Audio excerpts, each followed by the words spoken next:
So before we set out, we need to make some basic decisions about our equipment, and here I'm specifically going to talk about guns.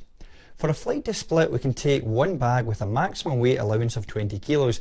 Now that sounds like a lot, but with no tech support on the island, we have to aim to be as self-sufficient as possible. So we need to bring whatever we might need with us. So my personal equipment is basically my personal responsibility, and before I travel I need to be sure I know how to maintain my own kit and that I have all the necessary tools to do so. If something goes wrong and I don't know how to fix it, then I could be in for a very disappointing time. Now this might sound a bit obvious, but you'd be surprised how many people turn up to an event with brand new kit and no idea how to maintain it. If the worst happens, yes, there will usually be players around who might be able to help us, but we can't count on that, so basically we're on our own.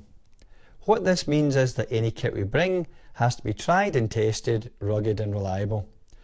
So first up I have my main gun, which is a Magpul Masada, or as the Call of Duty fans might call it, it's an ACR. Now I've had this for around 5 years and it's the most reliable gun I've ever owned, and this is the first thing to get packed for an event such as this where there's no margin for error.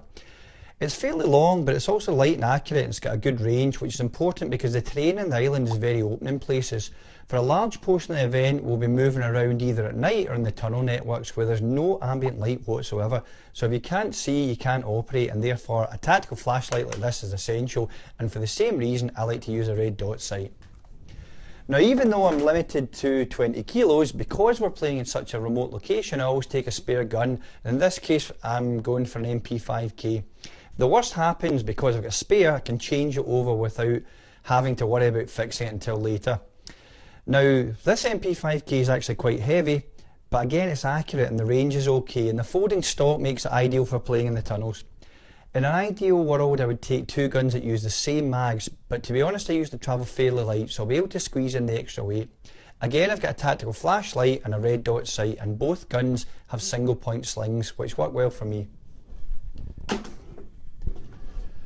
Finally I'll be taking a P99 as a secondary. Again it's pretty accurate, but it's got the added advantage that unlike most pistols it's non-blowback, so it's very quiet and that can be handy on the island.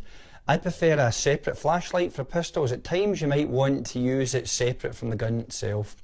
So that's the kit I'll be taking with me, but I also need to make sure that everything is in good working order. And I'm fortunate enough that I've got access to my own airsoft sight, and it's a good target range, so well beforehand I'll be putting a lot of rounds down through the guns to highlight any problems early on, which will save me a lot of tinkering on the island itself.